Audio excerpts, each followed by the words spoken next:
What's up mga pre? Isang magandang pinagpalang umaga sa inyong lahat at ngayong araw na to ay linggo. At ito ang unang araw at unang beses na sasali tayo sa mga rides bago matapos ang taon. Samahan niyo ako mga pre, kaya tara, panoorin niyo to.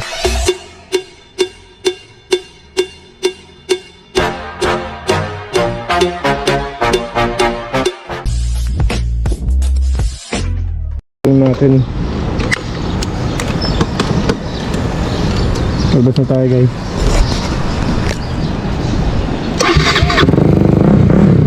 Hoy, May nakakilala sa atin, minsan na lang tayo lumabas, binati tayo. Oy daw, hehe. Mapre, ang ruta natin ay papunta tayo ng Lahog Shell kasi doon ang meet up ng mga bagong kaibigan na sasamahan ko ng rides.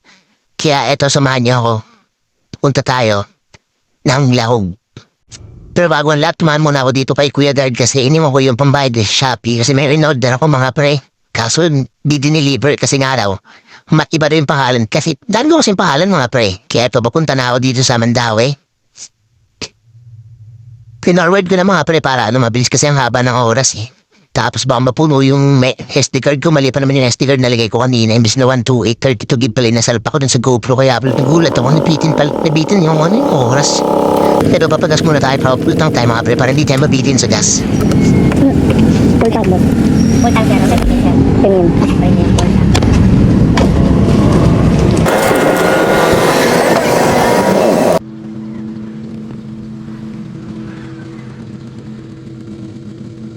Dito natawa ako mga pre kasi sinagad talaga ni Kuya yung pagano ng gasolina ko. Umapaw talaga, sabi ko pultang at talaga literal. Dito naman mga pre, binibay ko na yung daan ng Lapu-Lapu puntang Mandaue. Hindi traffic kasi linggo. Maganda rin yung ng araw. Walang ulan tsaka yung kalsada malinaw din. Kaya pinas forward ko na lang din kasi haba talaga ng oras mga pre. Alam niyo ba mga pre, na kahit ganito ako na sobrang napakamahiyain ko. Napakamahiyain kong tao, sobrang akong nagtrabaho dati. Dami kong kalokohan, pero pagdating sa mga ganito, mga pang-inosente na o kung ano ba yung mga dyan, okasyon dyan, wala. Sobrang napakamahiyain ko. Di ko nga kaya kumain mag-isa sa Jollibee mga pre. Di ko rin kaya pumap sa 7-Eleven mag-isa. Grabe talaga. So, ngayon, na-triggered ako. Siyempre, boring na ako sa bahay. Pinakilala ko na sumasali sa Indotour, kaya yun. Nabasa ka akong magtanong kung paano ba yung sistema doon, paano sumali. Ayun. Tinulungan naman ako. Sinabi sa akin kung paano mag-apply ng ganito, ganyan. Tapos sinaya akong mag-rides. Kaya yun sumama ako ngayon. Ito yung mga unang araw na makakasama ko sila mga pre. Awalin nila makapalimuha ako sa ibang bagay. Pero pagdating sa mga ganito, di kasi ako masyado na pag-usap sa mga tao mga pre. So po nga lang, itong mga ginagawa ko, puto naiiya nga ako magsalita. Di ko alam ba, baradin bunga nga ako pag sasalita ako. Di ko matapos kasi nauutal-utal pa ako kung napansin nyo. Kasi nga, hindi talaga ako sanay.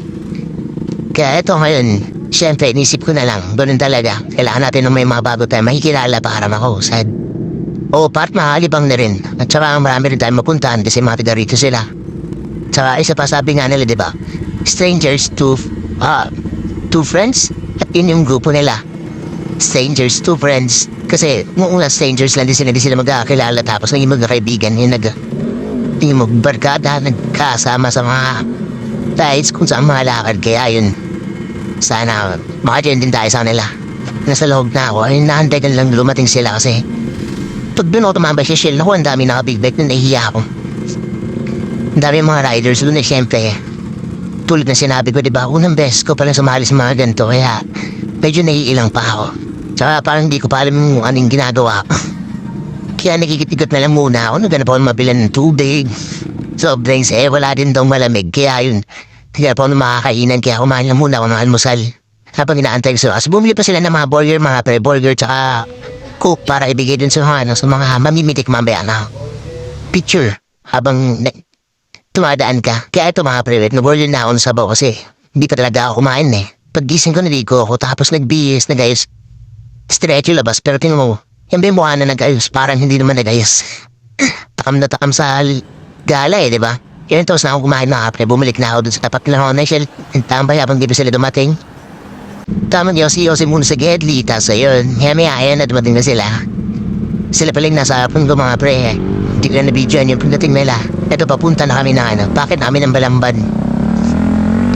Ito ang bibilis na magpatakbo. Lugi ako mga pre kasi hindi ko kabisado yung daan. Tsaka isa pa, ang biyat ng motor ko. Hirap din dalhin mamaya masagi tayong mahirap na magka-problema, di ba? Pero kung sabihin na, kung sa pagmamaneho naman, marunong naman tayo pero siyempre mas maganda rin nag-iingat. Tsaka na tayo umayos ang lahat pagka kabisado rin natin yung daan dito sa Cebu, di ba? Ito mga pre, binibelam namin doon daan at hindi ko alam kung saan papunta to. Pasund lang sa nila. At may ihuan ako. Naabutan ko sila maya-maya. Kasi siguro napansin nila. Wala ako sa likod kaya nagdaan-daan na sila. Habang di ko lang ako nakikita kaya yun. Eto, umakit namin dito. Ang haba nito, pinanlayo nito. Ang haba ng video na ito, pinas-forward ko na lang eh. Dito, pagdating na, akit kami dyan mga pre. Bundok pala yan, pakuntang bundok. Kasi andun lahat, bakit lahat ng paggalinggo. Doon na pag holiday o weekends, yan. Bakit doon yung mga riders. Doon sila nag-tricks, rides. Kaya may makikita niya sa video na yan. Sige, pre.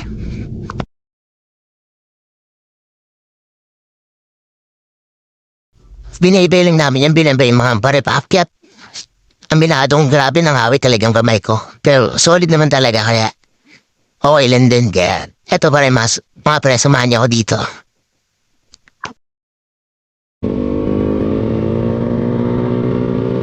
Grabe, ang ganda ng tanawin dito mga pre.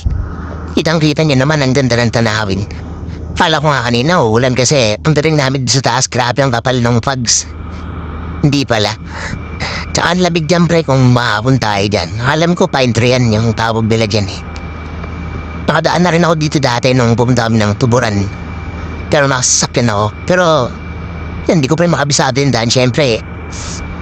Gabi kami nung pumunta kami nun dun eh.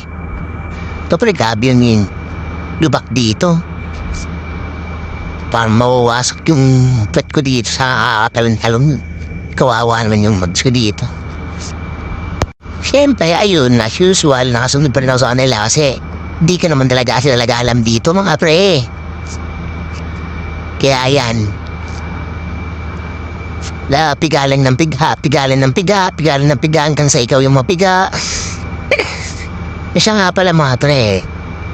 Sa unang araw ko, grabe, napasaya ako kasi hindi ko akalain na magagawa ko rin. Busy talaga ako, hindi ko ng tao na pulot ng iba na masyadong pre. Oo pala kaibigan ako mga pre, pero hindi naman sa ganung paraan na katulad ng ginawa ko ngayon. Kasi ibang bagay ng mga iba kasi yung nature ng buhay ko pre, yung kinalakihan ko, yung pinagdaanan ko, kaya parang ilang ako sa mga tao na feeling ko hindi ko katulad. Pero syempre, tulad na ang sinabi ko, lahat nagbabago naman. Tsaka kailangan natin na makakilala ng mga bagong tao para may mga madampot din tayo ng mga kaunting lesson o konting kaalaman, di ba? Tsaka ito pre, dito medyo malamig na dito pag akit namin dito, tas maya di ka na kasi na-full yung SD card ko, so bib nga lang yung naisalpa ko kanina. Sobrang tanga ko kaya dun. Dating ko sa nagkape kami, daring ko doon ko na yung ibang video. Pinasok ko muna sa cellphone ko. Yan kung pansin niya pre, nakikita niyo yung fogs na yan. Pagdating doon sa dulo, grabe ang kapal niyan pre. Doon kami nagkape sila ko, hindi pa sila kumain, kaya kumain muna sila, tapos ako nagkape lang ako kasi, di ba nga kumain ako doon sa ito mga pre. Kita niyo naman yan mga pre Ang ganda naman, ang ganda ng tanawin. Fogs. Tsaka yun sa likuran niya mga pre, di pa nakikita yun ngayon kasi kapal ng pod fair maya tingnan niya makita yung bangin niya mga pre, magandang tanawin yan dyan. Tumagal din kami dyan mga siguro mga 45 minutes ayun bumaba, umakit na yung fogs mga pre, kitang kita na yung baba. Meme ito, paris na kami, pababa kami, tapos pa aakyat dun binigyan nila ng mga tropa yung yung burger tsaka ako. Kasi bumisita ng burger tsaka ako. Para sa mga sa mga cameraman na mga tropa nila. At saka isa pa mga pre. Napaka sayo kasi itong araw na to is first anniversary ng grupo nila tapos nakasama ko. Tsaka hindi sila mga ibang tao mga pre. Mga grabe yung pagtanggap nila sa din ako sa nila. Mabait nila. Dito umitot muna kami mga pre tapos nakita namin yung mga namimitik. Yun. Iintuan namin. Kaya babalikan namin. Tapos yun bibigyan nila yung burger tsaka ako. Yan sila pala sa pre. Mga bagong mga kaibigan si Ivan tsaka si JB. Solid mga kasama. Grabe sobrang solid din mga kasama mga pre. Parang matagal namin nakakilala. Pero yan pa yung first time namin na nagkasama sa pre. Nagkausap. Tapos nagkasama sa rides. Tapos ay mamigay mga pre. Dumiretso na kami sa ibang spot. Yan. Another akyat na naman. Tapos pababa. Tapos punta muna kami dun sa ibang namimitik na ng picture. Tapos nanonood kami ng mga nagbabangking dun mga pre. Siyempre, hindi tayo papahuli dyan. Kahit na hindi tayo magaling bangking. Yan tayo mga magandang buwa dyan, siyempre. Yan mga pre, pababa. Grabe yung nakabit ko dyan. Gusto packet na naman. Sap na mga braso ko, pero nung pag-uwi ko, doon ko na naramdaman yung pagod eh. Pagod ako, pero nakita ko yung mga pitik ng mga mamimitik doon ng picture, mga pre. Parang nawala yung pagod ko. Kita nyo ngayon nakapag-edit pa ako. Parang nawala yung antok ko, nakita ko ang ganda. Parang sabi ko sa sarili ko, ay nagawa ko yun. Alain mo, kasi sanay naman ako mag-isa mga pre, pero sa ibang bagay. Ito nga mga pre, yung mga pitik nila sa akin. Yan. Diba napaka-solid. Yan. Tumambay lang kami dyan. Tapos namiko. Tapos di ko na nabidyoan yung kasi napuno ni SD card ko. Nagkano kami ng juice. And titas yan. Umuwi na ako mga pre. Yun ako napag-video. Kasi wala. Napuno ko talaga. Kaya iwan ko yung isang memory. Nagkapalit. Kaya tanga-tanga ko din. Tapos kita nyo yung mukha ko. Tino, pagod na pagod oh. Kaya solid talaga pre. At susunod na rin kami mga pre. December 8. Yung Hindu Tour 600. Ewan ko lang kung papasa tayo dun. Pero laban lang. Salamat sa panonood mga pre.